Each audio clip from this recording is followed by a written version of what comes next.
Chapter 2 और standard भी 2, COP 2। अब इस स्टैंडर्ड में क्या बात होती है? इस स्टैंडर्ड में मेनली बात होती है आपकी इमरजेंसी डिपार्टमेंट का। अब देखिए, इमरजेंसी एक पूरा का पूरा डिपार्टमेंट है, तो इसकी बड़ी इंपॉर्टेंस है, ये बहुत ध्यान से समझना है आपको। सबसे पहले तो इमरजेंसी डिपार्टमेंट की मार्किंग होना बहुत जरूरी है। प्रीफरेबली इमरजेंसी, जैसे आपने हॉस्पिटल में देखा होगा, रेड कलर में मार्किंग करते हैं। क्यों करते हैं? दूर से ही दिख जाए। और कुछ कुछ जगह लिखा भी होता है 24/7 इमरजेंसी, देखा होगा आप लोगों ने। तो इसकी प्रॉपर मार्किंग होना ही चाहिए डेफिनेटली। दूसरा, मार्किंग तो बहुत अच्छी कर दी, लेकिन इमरजेंसी में हम हॉस्पिटल में जाना चाह रहे हैं तो एक्सेसिबिलिटी नहीं है ठीक से, इधर से उधर से घूम के जाना पड़ रहा है, ये भी ठीक नहीं है। इमरजेंसी की एक्सेसिबिलिटी जो है, पहले चैप्टर में पढ़ा था हमने एसी में, एक्सेस, जो ये पहले ए का जो फुल फॉर्म था, तो एक्सेसिबिलिटी की यहां पर बात आ रही है कि इमरजेंसी इजीली एक्सेसिबल हो। इजीली एक्सेसिबल का मतलब समझो कि वहां पर आपकी एम्बुलेंस आसानी से आ जा सके, मतलब आ भी जाए, पेशेंट्स को उतार भी दे और वहां से मूव भी कर जाए। ये ना हो कि एक एम्बुलेंस आ गई, अब उसको जाने के लिए जगह नहीं है, फिर उसको बैक करके ले जाना पड़ रहा है। सो जनरली कैसा बनना चाहिए? फॉर एग्जाम्पल, ये आपका इमरजेंसी का एंट्रेंस है, ये आपका इमरजेंसी रूम है, तो या ये जो रोड है ये ऐसे करके ऐसे दोनों साइड से होना चाहिए, सो दैट यहाँ पर पेशेंट लेके आए, वो पेशेंट्स को यहाँ पर उतारे और फिर यहाँ से ऐसे मूव करके चली जाए। ये बेस्ट इंफ्रास्ट्रक्चर है, इस तरीके से करके होना चाहिए। दूसरा, इमरजेंसी जो हमने यहाँ पर गेट बनाया, यहाँ पर स्ट्रेचर, व्हीलचेयर और कोई गार्ड या कोई GDA स्टाफ या तो फुल टाइम यहां अवेलेबल हो इस एरिया में, या फिर अंदर रहता है इमरजेंसी में तो कोई कॉल बेल सिस्टम, कुछ ऐसा सिस्टम हो जिससे कि बाहर से सिक्योरिटी गार्ड या कोई भी उसको अलर्ट कर सके डिपार्टमेंट को, राइट, बता सके, सो दैट कि वो रेडी हो जाए उस पेशेंट को लेने के लिए इमरजेंसी डिपार्टमेंट में। दूसरा, इमरजेंसी डिपार्टमेंट में जो आपके इंपोर्टेंट इक्विपमेंट है उनकी अवेलेबिलिटी होना चाहिए। Means important equipment means what? Life saving equipment. Monitor कम से कम होना चाहिए, डिफिब्रिलेटर, क्रैश कार्ट यानी कि emergency drugs, Ambu bag, suction, oxygen supply या ऑक्सीजन के सिलेंडर, मोटा मोटा जो लाइफ सेविंग इक्विपमेंट हैं, लाइफ सेविंग ड्रग्स हैं, वो अवेलेबल होना चाहिए। और इमरजेंसी का जो स्टाफ है वो ACLS ट्रेंड होना चाहिए, क्योंकि क्रिटिकल एरिया है। और ACLS का फुल फॉर्म क्या होता है? Advance cardiac life support. तो एडवांस केयर की उनको ट्रेनिंग होना चाहिए। सर्टिफाइड ट्रेनिंग हो तो और भी अच्छा है, नहीं तो कोई जो सर्टिफाइड है, जो इंस्ट्रक्टर है, आप उससे भी ट्रेनिंग ले सकते हैं। तो ट्रेंड स्टाफ होना चाहिए, trend man power, equipment availability emergency में, लाइफ सेविंग इक्विपमेंट की, लाइफ सेविंग ड्रग्स की अवेलेबिलिटी, ये होना सबसे ज़्यादा ज़रूरी है। इसके अलावा इमरजेंसी में अभी मैं इंफ्रास्ट्रक्चर की ही बात कर रहा हूँ, तो आपके बेड भी डिफाइन होना चाहिए। वो किसके बेसिस पे हो सकते हैं? आपका किस टाइप का सेटअप है, आपके पास किस टाइप के पेशेंट्स ज़्यादा आते हैं, उसके बेसिस पे आप बेड्स डिफाइन कर सकते हो कि आपके पास नंबर ऑफ बेड्स वो कितने होंगे इमरजेंसी एरिया में। जनरली मैं अगर बात करूं तो नंबर ऑफ बेड्स जनरली आप अगर 50 बेड का हॉस्पिटल है और अगर आपके पास मेडिसिन्स है, कार्डियोलॉजी सर्विस है, इवन नॉन इन्वेजिव भी है, तो आप 3 बेड्स तो रखिए ही रखिए। 100 बेड है तो 6 बेड्स रखिए, बेटर है। तो आप इमरजेंसी में क्या है, आपके ज़्यादा रश नहीं होगा, नहीं तो फिर प्रॉब्लम होगा। बाकी जरूरी नहीं है कि 50 बेड है तो आपको 3 में रखना मैंडेटरी ही है, रखना ही पड़ेगा। डिपेंड करता है कि आपकी जो स्पेशलिटी है वो किस टाइप की केयर करते हो। मान लीजिए गायनी का हॉस्पिटल है तो आपको बहुत ज़्यादा बेड इतने रखने की ज़रूरत नहीं पड़ती, बट फिर भी मैं रिकमेंड करता हूँ कि 3 बेड तो बड़े मिनिमम से बेड हैं। 50 बेड के हॉस्पिटल में तो इतना तो रखना ही चाहिए। 100 पे 6 नहीं तो 5 बेड तो कम से कम हो ही अवेलेबल। तो ये बेड का आपका पॉलिसी होना चाहिए कि हमारे इमरजेंसी डिपार्टमेंट में पेशेंट्स आएंगे तो हम उनको कहाँ पर रखेंगे, कितने हमारे पास बेड हैं, और अगर कभी ओवर क्राउडिंग हो गई, ओवर क्राउडिंग समझते हैं, सॉरी, ओवर क्राउडिंग मतलब कभी कभी कोई पीक सीजन आ जाता है ना, जैसे दिल्ली में अगर मैं बात करूं तो डेंगू का जब सीजन आता है तो उस टाइम बहुत सारे पेशेंट्स हॉस्पिटल की इमरजेंसी डिपार्टमेंट में आते हैं। और इवन गवर्नमेंट की भी गाइडलाइन है, तो उन्होंने भी बोला हुआ है कि आप जो है मरीज को मना नहीं कर सकते एडमिट करने से। तो अब हॉस्पिटल की रिस्पॉन्सिबिलिटी बन जाती है कि पेशेंट को तो रखना ही रखना है। तो उस टाइम पर कैसे आप क्राउड मैनेजमेंट करोगे। क्राउड मैनेजमेंट में आपको ये भी देखना है कि क्या मेरे पास एडिक्वेट स्टाफ अवेलेबल है, एडिक्वेट इक्विपमेंट अवेलेबल है। एरिया मैंने कोई मान लीजिए कोई टेम्परेरी एरिया बना दिया कुछ टाइम के लिए, तो वहाँ पर मैन पावर अवेलेबल है कि नहीं है। प्लस उनके अटेंडेंट भी आएंगे, विजिटर्स भी आएंगे, अटेंडेंट भी आएंगे, उनके लिए मैनेजमेंट है कि नहीं है, उनको कहाँ बिठाओगे, कैसे मैनेज करोगे, वो सब पैरामीटर आपको क्राउड मैनेजमेंट में सोचना पड़ेगा, इसकी पॉलिसी बनानी पड़ेगी। सो इमरजेंसी डिपार्टमेंट की जब आप पॉलिसी बनाएंगे या आप इसका मैनुअल जब बनाएंगे, क्योंकि इसमें बहुत सारी चीज़ें इन्वॉल्व हैं, तो आप मैनुअल भी बना सकते हो। जैसे इमरजेंसी में हमारी क्या स्कोप है, स्कोप क्या है कि इमरजेंसी में हम किन किन ट्रीटमेंट्स को देते हैं, यहाँ पर क्या हम प्रोवाइड कर सकते हैं, क्या हम प्रोवाइड नहीं कर सकते हैं। अगर हम प्रोवाइड नहीं कर सकते हैं कुछ, तो हम डेफिनेटली क्या करेंगे, पेशेंट को फर्स्ट एड देंगे, और फर्स्ट एड तो मैंडेटरी है देना। ट्रांसफ़र या रेफर करेंगे उसको, पेशेंट को जब भी ट्रांसफ़र या रेफ़र करेंगे, फर्स्ट चैप्टर में बताया ही था आपको कि ट्रांसफ़र रेफ़र करेंगे तो ट्रांसफ़र समरी देंगे, रेफरल समरी देंगे पेशेंट्स की, और इसकी पॉलिसी भी है हमारी।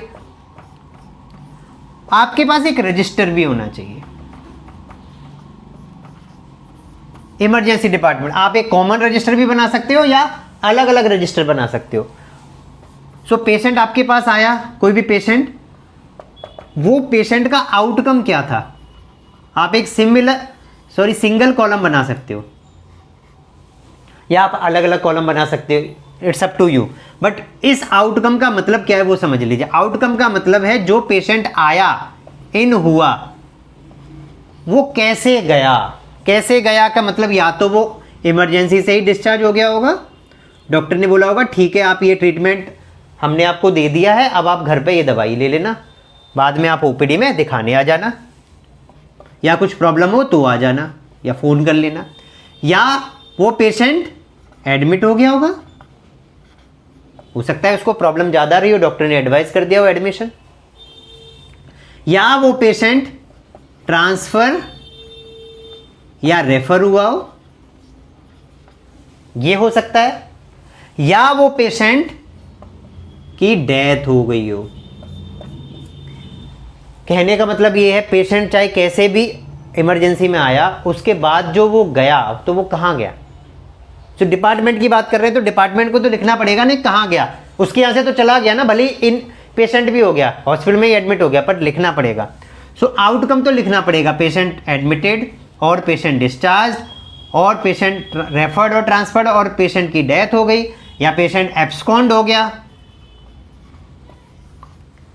इमरजेंसी में जनरली हो जाता है, क्योंकि इमरजेंसी में सबसे पहले क्या ट्रीटमेंट को ज़्यादा प्राथमिकता दी जाती है कि पहले ट्रीटमेंट होगा, पेमेंट की बाद में होती है। आईपीडी होता है तो पहले पेमेंट लिया जाता है, बाद में उसका एडमिशन होता है, लेकिन इमरजेंसी में ट्रीटमेंट पहले चालू होता है, तो कभी कभी पेशेंट भाग भी जाते हैं। तो एब्सकॉन्ड हो गया, जो भी हुआ आउटकम में आपको मेंशन करना होगा। तो आप इस टाइप का एक रजिस्टर बना सकते हैं कि पेशेंट कब आया, कब गया, कितने बजे गया और किस कंडीशन में गया, डिस्चार्ज हुआ, एडमिट हुआ, ट्रांसफर हुआ, इमरजेंसी से कहाँ चला गया, ये आपके पास रिकॉर्ड होना जरूरी है, राइट।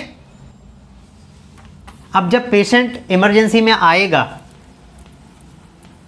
स्कोप हमने डिफाइन कर ही दिया कि हमारे पास ये स्कोप है इमरजेंसी का। हाँ, कुछ कुछ जगह ऐसा भी हो सकता है कि इमरजेंसी स्कोप में ना हो, ना के बराबर हो। जैसे मान लीजिए कोई डायलिसिस सेंटर है, ओनली डायलिसिस होता है वहाँ पर, तो वहाँ पर वो जनरल इमरजेंसी को इतना ज़्यादा ट्रीटमेंट नहीं दे सकते हैं, फिर भी उनके पास कम से कम फर्स्ट एड की फैसिलिटी अवेलेबल होना चाहिए। आई हॉस्पिटल हो गए, आई हॉस्पिटल में भी कम से कम फर्स्ट एड का फैसिलिटी तो होना ही चाहिए। तो इमरजेंसी लाइफ सेविंग ड्रग्स की availability, crash cart, defibrillator, Anbu bag, वो सारा सेटअप तो मैन पावर ट्रेंड, ये तो होना ही होना चाहिए, राइट। अब जब पेशेंट्स आएंगे इमरजेंसी में तो कैसे कैसे पेशेंट्स आते हैं, एक तो जनरल कोई पेन है, कोई बीमार है बहुत ज़्यादा, इस टाइप के पेशेंट आते हैं, या फिर इमरजेंसी का ज़्यादातर जो मतलब निकाला जाता है ट्रॉमा। ट्रॉमा के केसेस में क्या होता है, एक्सीडेंटल केस आएंगे,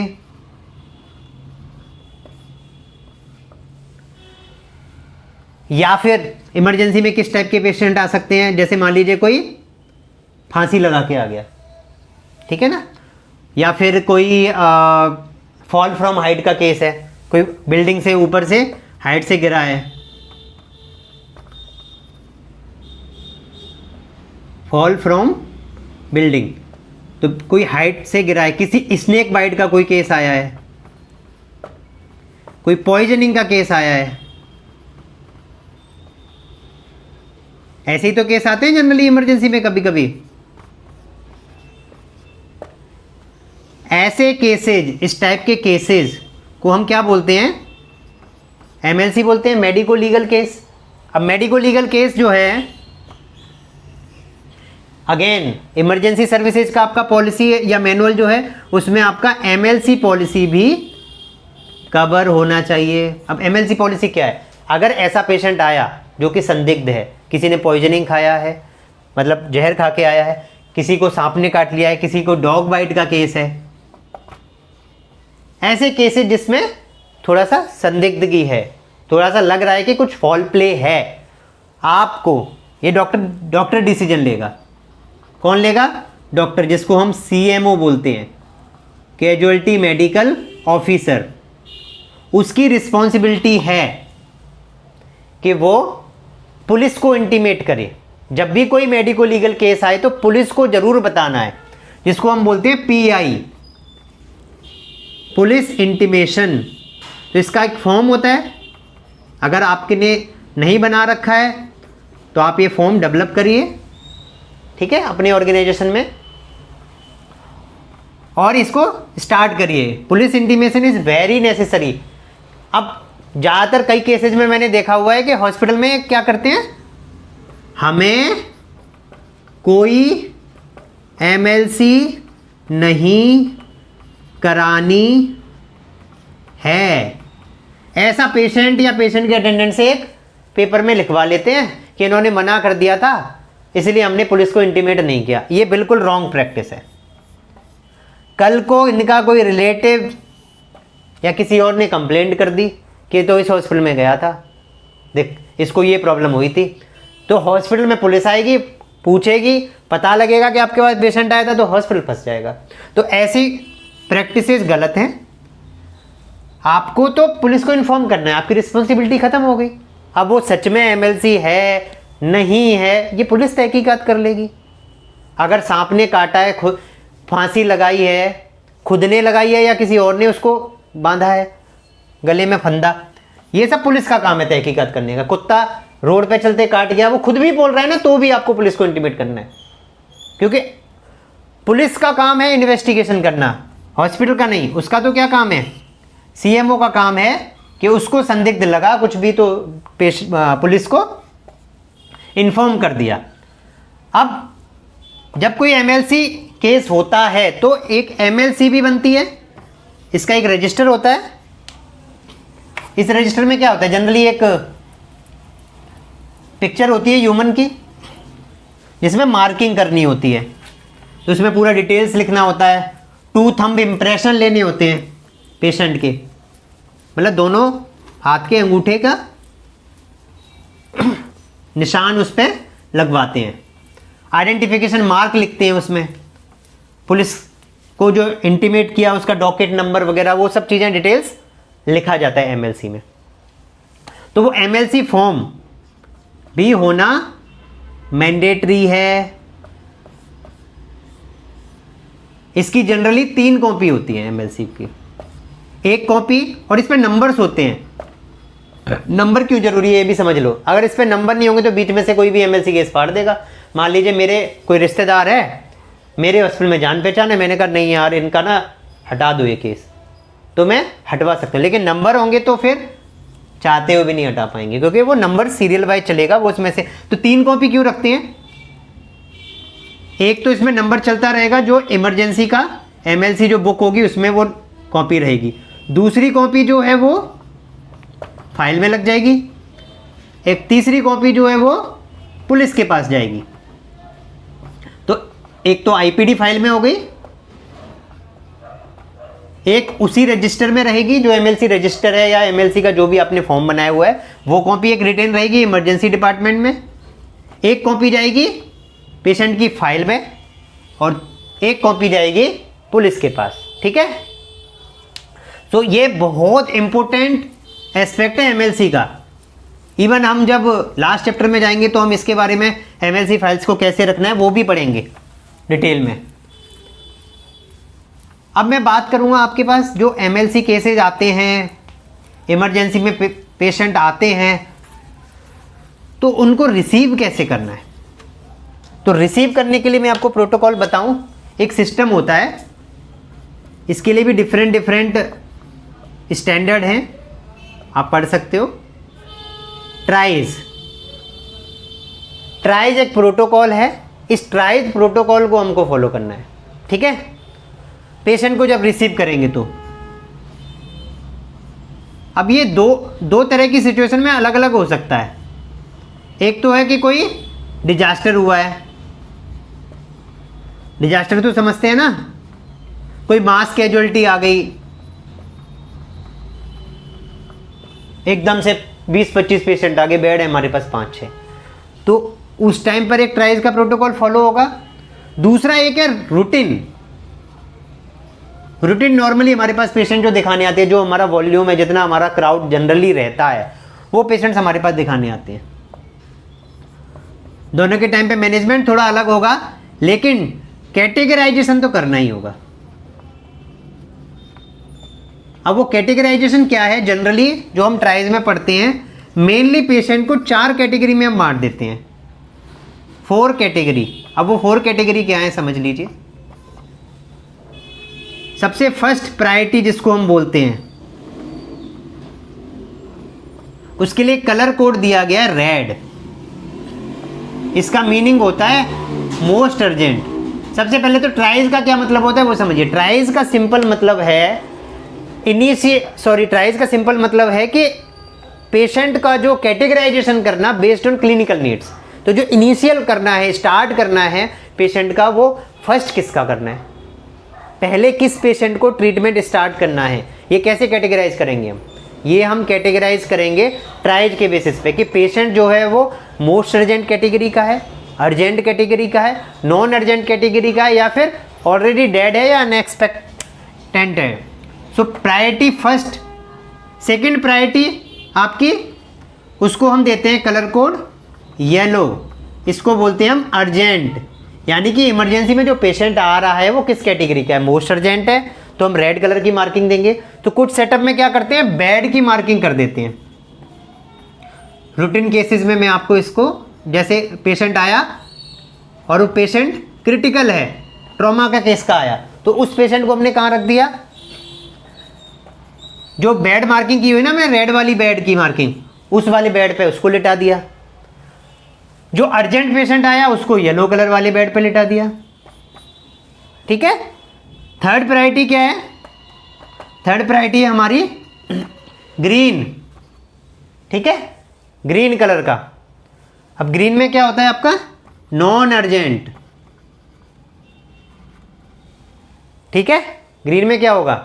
नॉन अर्जेंट। और चौथी कैटेगरी है हमारी ब्लैक, ऑलरेडी डेड, ठीक है। समझ गए क्या है? ये 4 कैटेगरी है ट्राइज की, most urgent, urgent, non urgent और डेड, अनएक्सपेक्टेड। इन 4 कैटेगरी के बेसिस पर हम ट्राइजिंग करते हैं, पेशेंट्स का ट्रीटमेंट प्लान करते हैं। तो इसका भी अपना प्रॉपर पॉलिसी होना चाहिए, जिसको आप इमरजेंसी सर्विसेज मैनुअल में भी इंक्लूड कर सकते हो। आप अलग से सेपरेट भी ट्राइज की पॉलिसी बना सकते हो, आपके स्कोप के बेसिस पर, आपके पास किस टाइप के पेशेंट आते हैं उसके बेसिस पे, ठीक है। ये क्लियर है आपको ट्राइज का? तो tries is very important. Tries के लिए कुछ जगह बैंड भी यूज करते हैं, जैसे डिजास्टर वगैरह होता है ना, कुछ डिजास्टर हुआ, पेशेंट आया, तो उस टाइम पर एक ट्राइज एरिया बना देते हैं। उस ट्राइज एरिया में कोई भी असाइंड नर्स, जिसको ट्राइज की ट्रेनिंग है, जिसको ट्राइज के बारे में पता है, उसको क्या करते हैं? असाइन कर देते हैं उस एरिया में, और वो पेशेंट को चेक कर करके उसको बैंड बांधते जाते हैं। रेड बैंड, ये पेशेंट मोस्ट अर्जेंट है, येलो बैंड पेशेंट अर्जेंट है, ग्रीन नॉन अर्जेंट है, थोड़ा वेट कर सकता है, क्योंकि हमारे पास रिसोर्सेज लिमिटेड हैं, इसलिए ट्राइज प्रोटोकॉल फॉलो किया जाता है। रिसोर्सेज लिमिटेड है, पेशेंट्स को मैनेज करना है, तो हमें कैटेगराइजेशन करना पड़ेगा। अगर नॉर्मल पेशेंट आ रहे हैं, बेड हमारे पास खाली हैं, तो फिर हमें कोई इतनी ज़्यादा सरदर्द लेने की ज़रूरत नहीं है। ट्राइज का केवल बेड पर लिटाना है, लेकिन यहाँ पर हमें प्री ट्रीटमेंट, सबसे पहले किसको प्राथमिकता देना है, प्रायर ट्रीटमेंट किसको देना है, डिले किसको कराना है, वो हमें देखना पड़ेगा। इवन ट्राइज के केस में भी कभी कभी ऐसा भी होता है कि हो सकता है हम सारे पेशेंट्स को ट्रीटमेंट ही ना दे पाए, हमारे पास वो फैसिलिटी अवेलेबल नहीं है, तो हमने ट्राइज तो कर दिया, पेशेंट को कहीं रेफर भी करना पड़ सकता है, कहीं और भी भेजना पड़ सकता है, तो वो भी करना पड़ सकता है ट्राइज में, राइट। अब अगर पेशेंट्स को कहीं भेजना है तो वेटिंग कर रहा होगा, मान लीजिए इमरजेंसी डिपार्टमेंट में, या पेशेंट एडमिट के लिए बोल दिया, इमरजेंसी में आया और उसको बोल दिया कि आपका एडमिशन होगा। अब वो पेशेंट का अटेंडेंट अपनी फॉर्मेलिटी कराने गया हुआ है कि पेशेंट का एडमिशन होना है, उस टाइम पेशेंट वेट कर रहा है, तो एक तो इम्पोर्टेंट है उसका रीअसेसमेंट होना। अब ऐसा नहीं कि इमरजेंसी में एक बार पेशेंट को देख लिया, उसका इनिशियल असेसमेंट कर लिया, पेशेंट को देखना नहीं है, नहीं, पेशेंट जा रहा है तो भी उसको देखना है कि किस कंडीशन पे उसको डिस्चार्ज किया जा रहा है, और पेशेंट अगर कहीं ट्रांसफर हो रहा है उस टाइम भी रीअसेसमेंट करना है, एडमिट हो रहा है, वेट कर रहा है, उस टाइम पर भी उसका रीअसेसमेंट होना है, तो पेशेंट को रीअसेस करना है, क्लियर। और जो वेट कर रहा है पेशेंट, उसके पास भी आईडी बैंड लगा होना चाहिए। ऐसा नहीं कि पेशेंट जब इमरजेंसी से आईपीडी में जाएगा तभी उसको बैंड लगाएंगे, इमरजेंसी में वेट कर रहा है तब भी हमको उसको आइडेंटिफिकेशन तो करना ही करना है। तो आइडेंटिफिकेशन करने के लिए हम क्या यूज करते हैं? सबसे बेस्ट प्रोसीजर होता है बैंड यूज करना, ठीक है। नाउ ये सब प्रोटोकॉल्स जो हम फॉलो करते हैं, अब इसमें एक और चीज़ बहुत इंपॉर्टेंट आ जाती है कि हम इसके लिए, इस डिपार्टमेंट में जब इतना कुछ इंपॉर्टेंट है, तो इसके लिए हम कुछ क्वालिटी पैरामीटर बना लें, इस डिपार्टमेंट का क्वालिटी एश्योरेंस करें। Quality assurance means emergency department के भी हमारे डिफाइंड कुछ क्वालिटी इंडिकेटर्स होना चाहिए। सो इमरजेंसी डिपार्टमेंट में आप जनरली क्या क्वालिटी इंडिकेटर्स बना सकते हैं? जैसे डॉक्टर ने डिस्चार्ज कर दिया पेशेंट इमरजेंसी से, वही पेशेंट फिर आ गया दोबारा, return to emergency. So NABH की गाइडलाइन कहती है कि वो अगर विद इन 72 आवर्स आ रहा है, तो हमें इसको नोट करना है, बट केवल 72 आवर्स में आ रहा है और कंडीशन दूसरी लेके आ रहा है तो हमारे उस इंडिकेटर के क्राइटेरिया में नहीं आएगा। ये इंडिकेटर को हम बाद में भी PSQ चैप्टर में डिस्कस करेंगे, बट मैं इमरजेंसी डिपार्टमेंट का इंपॉर्टेंट इंडिकेटर आपको बता रहा हूँ। विथ सिमिलर प्रेजेंटिंग कंप्लेंट, ये होना जरूरी है।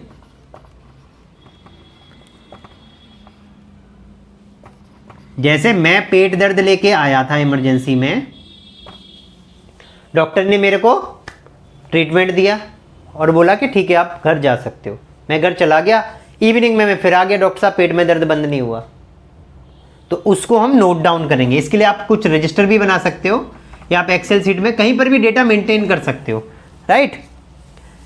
एक रजिस्टर में रिकॉर्ड आप कर सकते हो कि पेशेंट जो है वो सेम कंडीशन लेके दोबारा आया, तो return to emergency within 72 hour with similar presenting complaints, ऐसा पूरे महीने में कितनी बार हुआ ये हम नोट कर सकते हैं। इनिशियल असेसमेंट भी एक इंडिकेटर होता है इमरजेंसी में, बहुत इंपॉर्टेंट है ये भी, क्योंकि इमरजेंसी में पेशेंट कोई आएगा तो डेफिनेटली उसका ट्रीटमेंट जल्दी हो जाना चाहिए। तो क्या वो जल्दी ट्रीटमेंट हो पाया? हमने जो टेट डिफाइन किया था इनिशियल असेसमेंट का, मान लीजिए 5 मिनट या 7 मिनट, क्या उतने ही टाइम में हमारे इमरजेंसी के सारे पेशेंट्स को इनिशियल असेसमेंट कर लिया जाता है या डिले होता है? इस चीज़ को मॉनिटर कर सकते हैं हम, राइट। तो इस टाइप के कुछ कुछ इंडिकेटर्स इमरजेंसी डिपार्टमेंट में भी हम बना सकते हैं। ये बहुत इंपॉर्टेंट एस्पेक्ट है क्वालिटी मेंटेन करने के लिए इमरजेंसी डिपार्टमेंट का, क्योंकि ये एक पूरा का पूरा डिपार्टमेंट है, बहुत मेजर डिपार्टमेंट है, क्योंकि आपके हॉस्पिटल की जो क्वालिटी है वो भी इसी से पता लगता है। इमरजेंसी जिसने मैनेज कर ली तो वो हॉस्पिटल तो अच्छा ही होगा, यही हम सोचते हैं ना। किसी को इमरजेंसी में लेके गए और उन्होंने उसको मैनेज कर लिया, तो वो कब हो सकता है? जब इसकी प्रॉपर ट्रीटमेंट गाइडलाइंस हो, एक एक प्रोसीजर डॉक्टर्स को पता हो, स्टैंडर्ड ट्रीटमेंट गाइडलाइन जो हमने पिछली यूनिफॉर्म वाले स्टैंडर्ड में बात की थी, तो वो इमरजेंसी में भी डॉग बाइट का केस आएगा तो क्या प्रोटोकॉल है, क्या प्रोसीजर फॉलो करेंगे, स्नेक बाइट का आएगा तो क्या प्रोसीजर फॉलो करेंगे, वो सब चीज़ें आपकी डिफाइंड होना चाहिए। अब बात आती है इमरजेंसी में पेशेंट कभी कभी ब्राउड डेड भी आता है।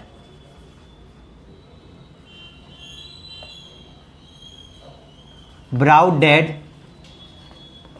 और कभी कभी ऐसा होता है कि जब लाए थे तब तो अलाइव था, जिंदा था, लेकिन आते ही डेथ हो गई, इसको बोलते हैं हम डेथ इन ईआर। तो इसका भी हमारा प्रॉपर पॉलिसी होना चाहिए। डॉक्टर्स को, जो CMO हैं या जो भी ड्यूटी डॉक्टर्स इमरजेंसी डिपार्टमेंट में CMO या किसी कंसल्टेंट के अंडर वर्क कर रहे हैं, उनको इस पॉलिसी का प्रॉपर पता होना चाहिए कि in case patient came brought dead तो हम क्या क्या चीज़ों का ध्यान रखेंगे। एक हमारे पास लॉग बुक होना चाहिए या कि एक रजिस्टर होना चाहिए जिसमें हम नोट करें कि पेशेंट ब्राउड डेड था, पुलिस को इंटीमेट करना है नहीं करना है, वो सब पॉलिसी में आपको डिफाइन करना होगा, किस कंडीशन में करेंगे किस कंडीशन में नहीं करेंगे, राइट। पोस्टमार्टम करना है नहीं करना है। However in small setup hospitals, private में तो पोस्टमार्टम का फैसिलिटी होता नहीं है, तो मेनली पुलिस डिसाइड करती है, but we should be aware about and we should mention in the policy same. तो पोस्टमार्टम करना है नहीं करना है। मेडिकल सर्टिफिकेट उसका कॉज ऑफ डेथ के साथ में,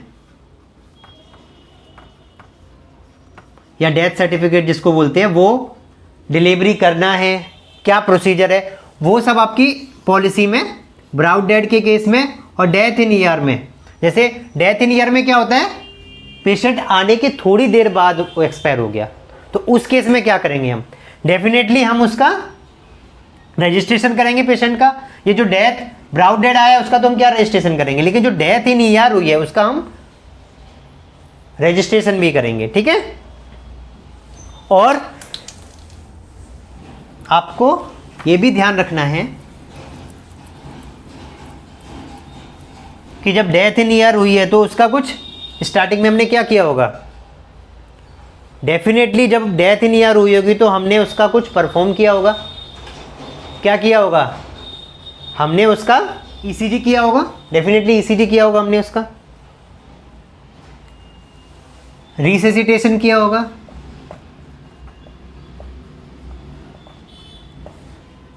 रिसेसिटेशन समझते हैं ना, सीपीआर, कार्डियोपल्मोनरी रिसेसिटेशन, सीपीआर पढ़ाया था ना, डिटेल में पढ़ेंगे इस चैप्टर में और आगे स्टैंडर्ड में। सो सीपीआर किया होगा तो उसके नोट्स, रिकॉर्ड्स,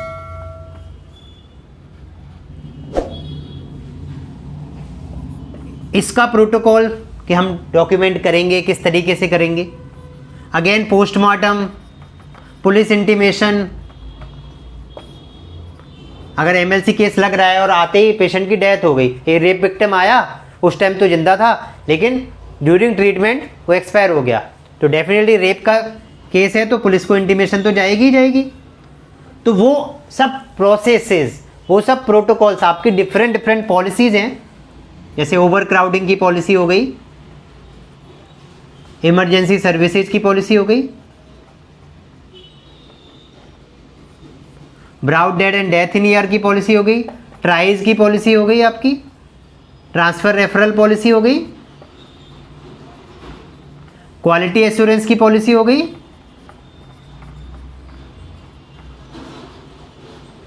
एमएलसी पॉलिसी हो गई,